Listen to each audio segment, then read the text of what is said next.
Good morning, everyone. We are back on track here with Pattern a Day. I'm David Getson, and this is where we go day by day through Christopher Alexander and team's book, A Pattern Language, about how adaptable rule-of-thumb solutions are applied to everyday problems in architecture and urban planning. What is the pattern for today? Number 46, Market of Many Shops. So they've said, they have a little bit of an intro to this one. We have proposed that shops be widely decentralized and placed in such a way that they are most accessible to the communities which use them, such as in Web of Shopping in a previous pattern. The largest groups of shops are arranged to form pedestrian streets or shopping streets, it's pattern 32, which will almost always need a market to survive. This pattern describes the form and economic character of markets. Okay, so it's conceiving of a market as like an intersection of commerce, where everyone goes to gather. We kind of forget that that's the traditional mode of things, you know, the agora. The problem stated: it is natural and convenient to want a market where all the different foods and household goods you need can be brought under a single roof. But when the market has a single management, like a supermarket, the foods are bland, and there's no joy going on there. That's kind of a fun criticism, right? Because we've seen this. Now, keep in mind, this was written in 1977, and back then, no, the supermarket was king.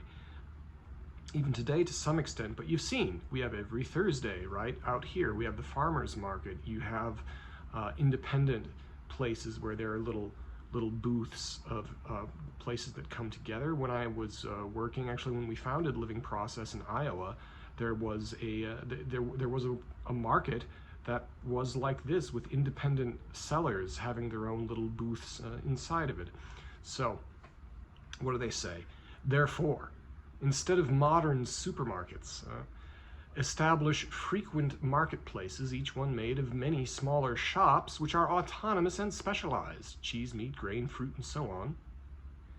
Build the structure of the market as a minimum, which provides no more than a roof, columns which define aisles, and basic services within this structure allow the different shops to create their own environment according to their individual taste and needs. Now, this was also the original idea behind the department store.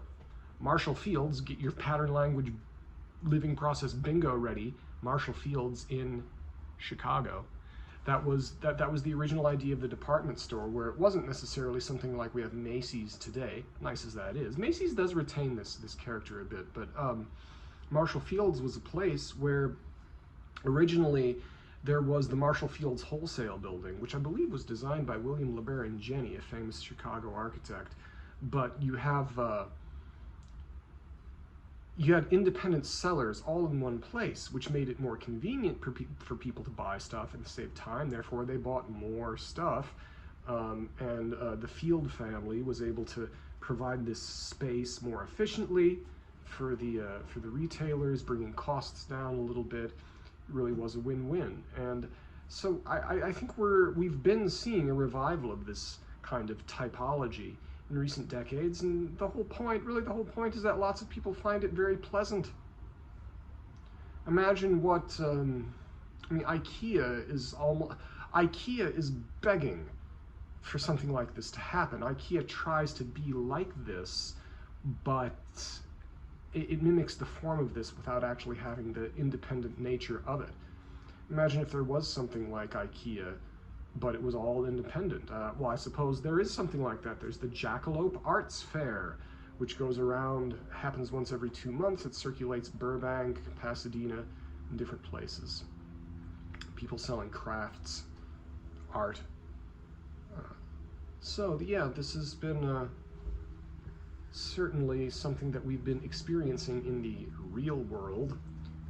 And what do we have coming up next?